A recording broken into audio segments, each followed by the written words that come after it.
I had constituted a committee headed by our GBA chairman, GBA commissioner, and along with our police commissioner and others. They have gone through very seriously all those recommendations made by the Justice Puna, and they are convinced that the short-term recommendations, what they have implemented, are going to help the KSCA and RCB and to conduct the match here. I think, otherwise what happens if we don't allow them?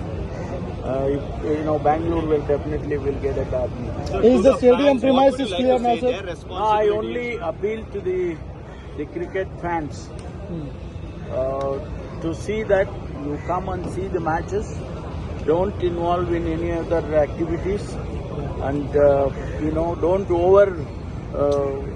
joy, don't show the overjoy, and get into a lot of difficult situations. I can only appeal to them and enjoy your watching the cricket matches.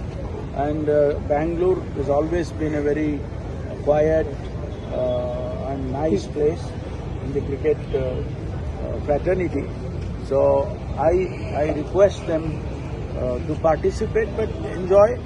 Don't get into. You made visit to the stadium, sir, after the incident, and even before the committee constitution, you visited here. Do you think the stadiums are mal-arrangement? Couple of visits.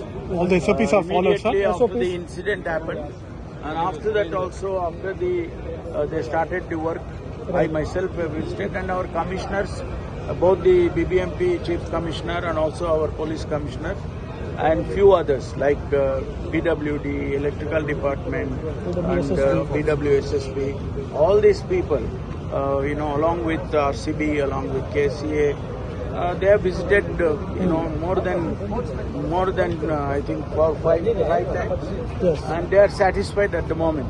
And there are long-term recommendations which they have agreed to do it, and we will definitely watch those.